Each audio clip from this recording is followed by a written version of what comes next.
My name's Dean Guerrette. I'm 15 years old and I'm from Berlin, Connecticut. My name is Ryan Palumbo. I'm 15 years old and I'm from Rocky Hill, Connecticut. Basically, when I was little, my father used to ride dirt bikes as a small hobby. A neighbor down the street had a dirt bike for sale, and I was a little bit nervous, didn't really want it, and then changed my mind over a couple months, and we went down and bought the bike and kind of just fell in love almost and rode that bike as much as I could. I've always liked bikes and stuff when I was younger. I think I was 5 years old, I want to say, and I got a Razor electric dirt bike. And then for my 6th birthday, I wanted a dog actually. And my dad made me pick. He's like, "Do you want a dog or do you want a gas dirt bike?" And I picked a gas dirt bike, and I'm very grateful I made that decision. My biggest accomplishments are probably being able to ride every weekend and to still be into the sport and still not giving up on everything that I've been through with riding, and I keep progressing and getting better and better every season. I'd say some of my biggest accomplishments on the bike and the track, probably when I did a few races and I placed pretty well. I did 3rd at the CTMX races and I got 4th overall at Winchester Supercross. I would probably say someone I really look up to and inspires me is probably Dean Wilson. He has been through a lot in his career. He has had over, I think, 100 different injuries, severe injuries, that he just has keep pushing through. And he told everybody there was a point in his life that he was just ready to quit and give everything up, but he still didn't. And today he's still racing and still making money and living towards what he wants. One of my biggest inspirations, I think, would have to be Marvin Musquin. I got the number 25 from him actually. This right here isn't my bike. My bike is at my house, but I don't know, something about his style. I just liked the way he'd flow on the bike and everything came natural to him. And he always had a good attitude. Like, I'd watch some interviews with him and he always was positive and told everyone never give up on your dreams, and I don't know, just inspired me. I ride because it's a feeling like no other. Like when you're out on the bike, enjoying yourself, having a great time, it's priceless. Definitely I've met a lot of great friends from the track and races, and actually my main group of friends I have met like from dirt bikes and stuff. After a while, it just comes natural. Like, you plan your weeks out and you're like, all right, we're gonna go riding this day, that day, and it becomes a lifestyle, and I really enjoy it. It's hard to explain. It's kind of like any other sport. Can't really explain why you want to do that sport so much. I think it's just the will to succeed in this sport and how you progress and how much you see yourself grow and progress over the years of riding. And I think just like it spends so much time getting ready and preparing for these races, and all you do is you wait for that moment where you're pulling out of the races with a couple little plastic trophies and you're satisfied for a couple other weeks until the next race. I mean, probably the biggest goal is there's a race that's once a year called Loretta Lynn's, and basically what happens is if you qualify for this race, so you go to local races and you have to qualify for this big race, and if you make it, it's in Tennessee and you drive all the way down there, and basically if you were to do extremely well in one of these races, you could sign yourself with a pro team and race for the rest of your life and make a lot of money. My goal is definitely to make it to Loretta Lynn's. Loretta Lynn's is a big amateur race. It's pretty much the biggest amateur race of all time before you get your pro card. I'd like to make it there within the next couple years, maybe 2 to 3 years. I can get there there's a bunch of races that are qualifiers for them, and if you place, I think, 6th or better, you get to the next race and the next race. And eventually, if you do well enough, you get the ticket to Loretta Lynn's. My parents are the most sponsor, definitely financially, every weekend, paying for the races and doing all that.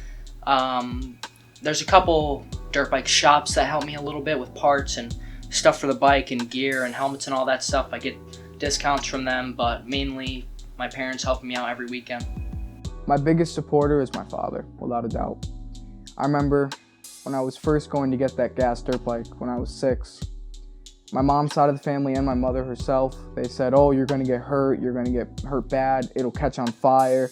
And they put a bad image in my head, really. And my dad was always there for me. He's like, if this is what you want to do, I'll be here no matter what. And that always gave me another push, because to see him happy, if I'm happy, it's priceless.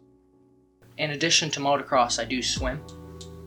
It's not my favorite thing to do, but it definitely helps me get in shape for this, riding. It's insane how much swimming works your body and how much I've seen myself progress on the bike and my endurance and everything. It helps 95%. In addition to motocross as well, I ride mountain bikes and ski. Skiing's just a hobby of mine. I like it. It's fun. Mountain biking definitely helps with being on the dirt bike. It's, in a way, the same thing almost. It helps you learn how to maneuver the bike in certain ways and practicing for being on the big bike. Other than motocross, pretty much for training, I call it, I do CrossFit, and I go to the gym quite often. I don't do any sports. I played baseball, football in the past, but never really had a connection to them. Some of the hardest parts, definitely one, I'm going to be honest, is money. Other than that, I think any injuries that can come with it, all the risks that you can take, but I'm willing to. Winter, yeah, big part. We have pretty, guess you could say, sloppy and rough winters down here, so it doesn't make it good for riding. And I mean, it's not very easy to just get the money and load up and drive all the way down to Florida or go somewhere to ride that's dry or doesn't have snow. So that would definitely be a huge part of riding, because it stops me from riding all year round. During the wintertime, things get very boring. Like on the weekends, you can't go riding, but I've got a pit bike at home, and if the snow isn't too deep, I like to go out and try to ride in that for a little bit. Shoveling driveways for others and just helping out a little bit kills time as well. Probably my worst crash or scariest thing was when I was back on the littler dirt bikes. I was at my local track that's closed now in Rocky Hill, and I was, there was a corner, so you had a corner and then another corner right after it. And I went into that corner really fast, and my leg got tossed off the bike. And basically, I was stuck on the bike with the bike going wide open as fast as it could with my legs off the bike. And the bike went off the side of the corner, and I went with the bike, and the bike landed back on top of me. And I luckily didn't break any ribs, but I severely bruised 4 ribs, and I couldn't breathe for probably at least 2 minutes straight, and hard to breathe for at least 2 minutes straight, and thought I was going to pass out. It was extremely scary. The most recent big crash I think I've had would be at CTMX before they tore the track down. There was this jump called the 105. It was 105 feet out of a corner. I knew I shouldn't have hit it that day, because even the fast guys, they weren't hitting it because it was muddy. But me being the type person I am, I wanted to look all big and bad, you know? So I went for the jump, and I wasn't expecting it, but the mud at the top actually kicked me sideways. And at first I was thinking, all right, everything will be okay. I can bring it back and land and we'll be all right. And then as I realized that back tire wasn't coming back before I was gonna land, I started getting very worried. Like, I was only up in the air for about 5 seconds, but in that 5 seconds, I had a lot of thoughts going on. I was like, oh man, please God, please don't let this be a serious injury. And so when I landed sideways, and it ended up throwing me off the bike. I didn't get any serious injuries, a couple bruises, cuts, the usual. My elbow was very swollen actually, and I was worried about it. And then the paramedics checked it out, and they said everything will be all right, and you should be good to ride by next weekend. The crash I have on video, I want to say it was 2015. I was on a YZ85, which is a smaller bike. They call them super minis sometimes. And it was a race day. I was coming around the jump that was close to the finish line, and it was a big jump. And I knew I shouldn't have been doing it, because this was the last race of the day, and I was getting very tired. But I was looking for a quick pass too, and no one else was doing it. So I was like, all right, I'll go for the jump.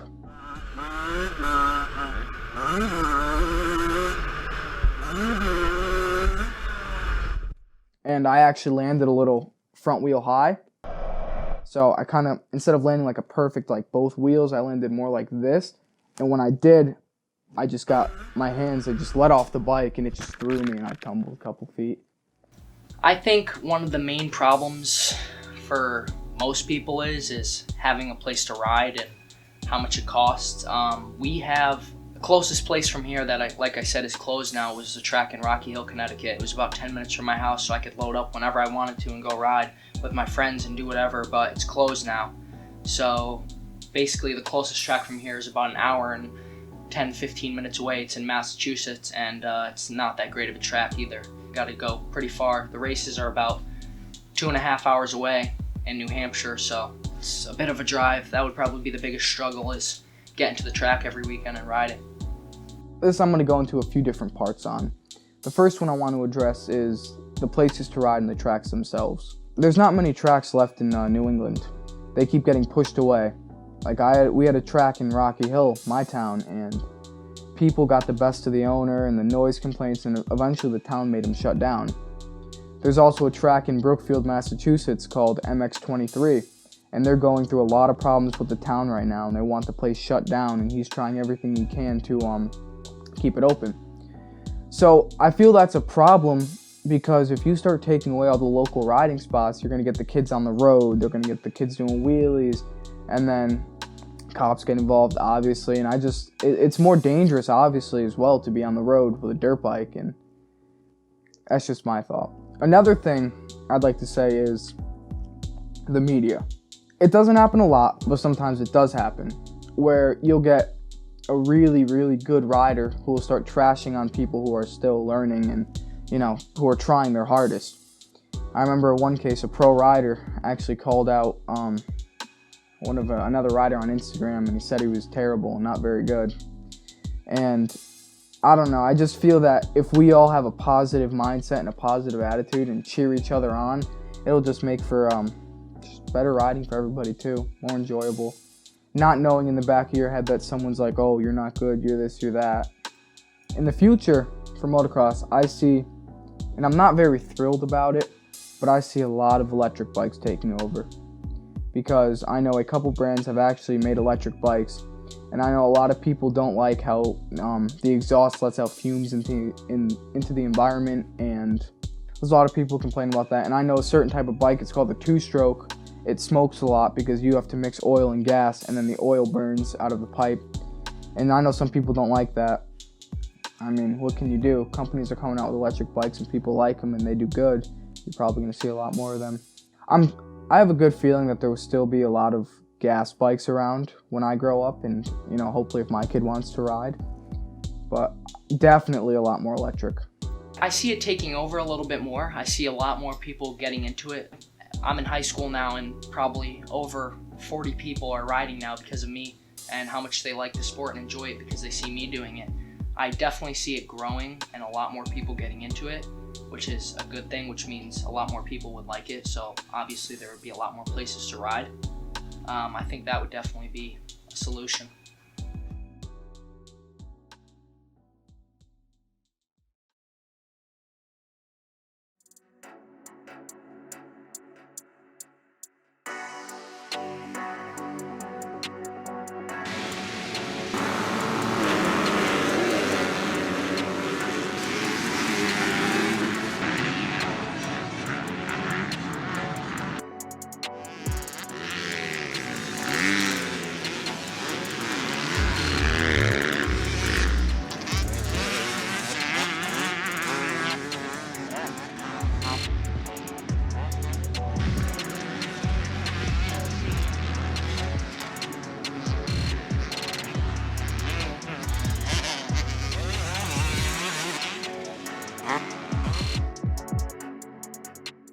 We're at Winchester Speed Park in New Hampshire and racing some dirt bikes today. It was a great day racing with the friends. Really hard day, had 4 motos. Felt pretty good, had some bad starts toward the beginning of the day, but then took a second in my next motos and a third, and got the overall of third and a second. Took home a couple trophies.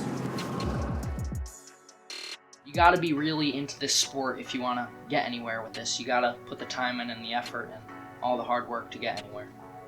It doesn't even have to do with motocross, but just follow your dreams. I know it sounds cheesy, but that's one thing I cannot stress enough. If you're passionate about something and you really like it, Try your hardest. Don't worry about what anybody else says. Nothing.